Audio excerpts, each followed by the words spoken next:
Ladies and gentlemen, we have to launch an offensive against the fraud, the lie, the hoax that the official 9/11 fable is. I keep repeating this. 6 of the 10 commission members and 2 of the 5 council said it was a fraud, a lie, a criminal cover-up. There should be a criminal investigation, not just a new investigation.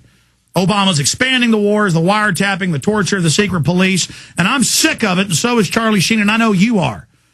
And so Charlie Sheen's going public. A bunch of other public people went public in the year or so after he went public. It energized 9/11 Truth. 9/11 Truth just kept on chugging after Obama got in.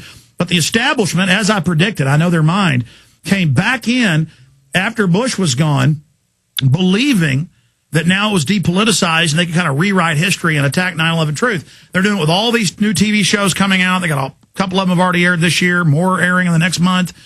They are trying to attack us, but more and more evidence. Sybil Edmonds, the FBI translator, comes out, breaks her federal gag order. That's in his 20 minutes to the president, and says that the CIA was running al-Qaeda and Taliban right up until the day of 9/11. That is huge bombshell news. She told the 9/11 Commission that, and they wanted to go public. We're told to shut up. That's why they came out and said it was a fraud. You realize how hardcore this is? You realize how serious this is? You realize how real this is? You know, I also want to ask the listeners, what are your ideas to get 20 minutes with the president out? And the article titled, Charlie Sheen Requests Meeting with Obama Over 9/11 Cover-Up. That's the whole point of him going public with a meeting with the president, with a fiction meeting he wrote up, saying, I want to have a real meeting and I want to present him with this evidence and this bibliography. Please, ladies and gentlemen, I launched 9/11 Truth. The day of the attacks, I went on air and I said, we've got to expose this fraud. And all these other people that later became prominent 9/11 folks got mad at me, attacked me, I remember.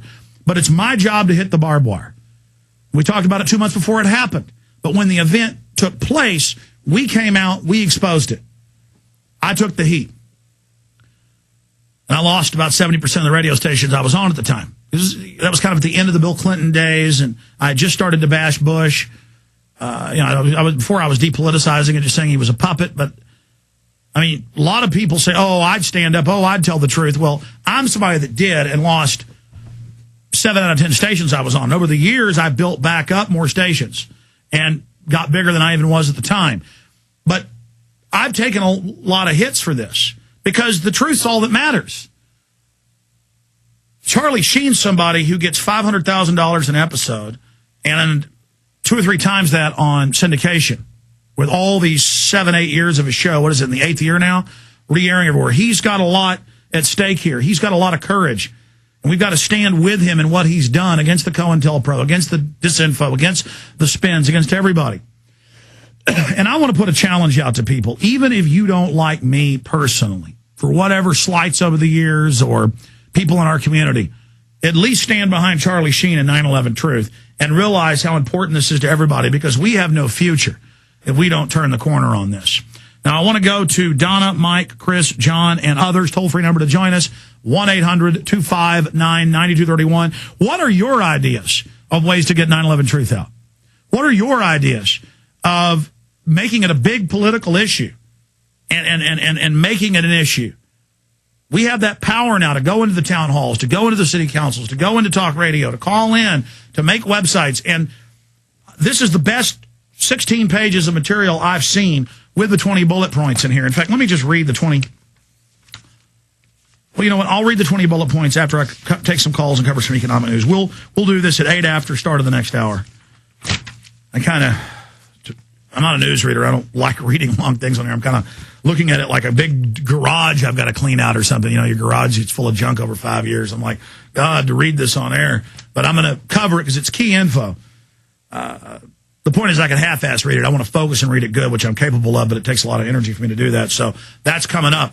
Let's go ahead and talk to John. Disagrees, so I'll go to the head of the line with him, but I'm going to try to be quick with the caller, so have your point ready. John, I don't know what you're calling about, but you disagree about something. Go ahead. Yes, I've always agreed, and you know that I do, that you've been in the cutting edge of exposing the 9/11 inside job, and I totally support Charlie Sheen. But I really can't recommend your program anymore. I try to find others who bring up the same things you do, but like globalresearch.ca. Yeah, listen.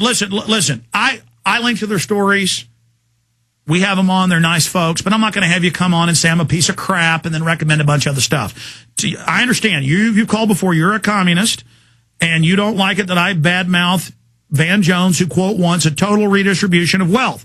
That means absolute death pits. That means absolute commissars in black uniforms and people in work brigades. And let me guess, that's what you're upset about? It's not what I'm upset about. Well, say it then.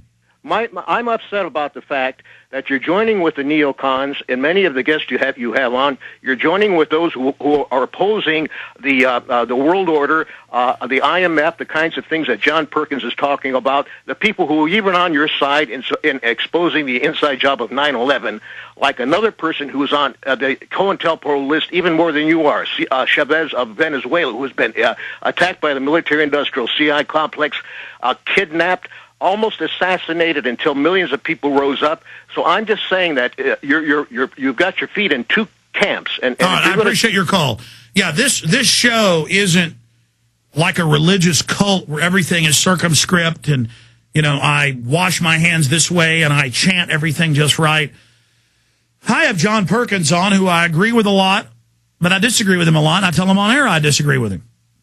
And I have people like Jerome Corsi on, Dr. Corsi, and I agree with him on some things, and I argue with him on others. It's a 4-hour radio show. I mean, I link to mainstream news all the time that I disagree with. From the phony left, the phony right, all points in between. And people always comment under the link, oh, look, he's got a Republican link. He's got a Democrat link. Oh, look, he's linked to Chavez's speech. He's a communist. He's linked to something Glenn Beck said. He supports Glenn Beck. And it's all straw man, okay? I put out my info. You do what you want with it, John, okay? I mean, it's crazy. We're not left. We're not right. We're for decentralization. We're for true liberty. We're for freedom. And I supported Chavez early on, defeating the North American Union's expansion into the South American, Central American free trade area of the Americas. But now he is arresting people. He is shutting down media. It's so childlike, John. I think the globalists running our country are bad. And then I think the socialists and communists are bad. I think big government's always bad. History shows that. Liberty and freedom is incredibly rare. Tyranny is incredibly popular. And I was talking about Oliver Stone coming out and making a worship fest about Hugo Chavez. But then, and I opposed the coup against Chavez. He's democratically elected, though he's trying to stand for life now. He's turning into Fidel Castro. I don't support Fidel Castro. Does that mean I support the right-wingers that are against him? No. See, I don't put these people up on pedestals. And so if I say I agree with them on this but not on that, I think Chavez is going in a bad direction, that's what I'm saying. I'm not in your left-right system. Now, I use the term left-right sometimes just to communicate because we're on all these AM and FM stations across the country. And people tuning in, here's an example. Every time I talk about pirate radio, I get scores of emails and calls going, you bastard son of a bitch. You are calling it pirate. It's not pirate. We, under the First Amendment, should be allowed to have micro FMs if we're not interfering. Yes, I pioneered back in the late 90s saying put them up nationwide. I support them. But when you get up and call them micros, 95% of people don't know what you're talking about. It's like if you're in Russia talking to Russian speakers, you don't speak Chinese to them or Japanese or English. You speak Russian. So all this straw man, mental illness, compartmentalization, really gets to me. It's like I say, if you're going to get involved in militias, look out. The feds are in there historically trying to provocateur you. I'm warning people. I'm saying we're all in the militia, 18 to 45. It's good. I support it. I broke the MIAC report in the DHS. I get these guys sending me threatening emails. You son of a, what? Son of a donkey. You don't support the militias because I don't support people calling themselves the president of the Republic of Texas standing out front their trailer. And I'm not bashing somebody in a trailer. The point is that, I don't know, and it doesn't mean I'm perfect either. It's just I'm sick of everybody saying what I am or misrepresenting what we are or what we do. And I guess just people get in these ruts and they can't get out of them. But yeah, I don't like communists, buddy. And I happen to know that the bankers funded it on record. You called in and denied that. I happen to know there's a lot of big banks in Central and South America manipulating a fake leftist revolution. I've talked to a lot of big media people down in Latin America. Just talked to one in Ecuador last week, the equivalent of their 60 Minutes. They taped an interview, and they said, oh, yes, we understand. I used to be a leftist, but now we understand that they control both the left and the right. And that this is and you notice now Perkins, who is this big economic hitman, he's now the left and wants the global carbon tax. See, and I think Perkins, who we've met with and interviewed for the film, I think he really believes it. I'm not that smart. How do I get the different systems and the manipulations and other people don't? How do I understand PR but other people don't? How do I understand? I mean, I don't understand it. Look, I spent enough time with you, John. I'm not trying to fight with you, but just for God's sakes, heaven's sakes. Donna in New Hampshire, you're on the air, Donna.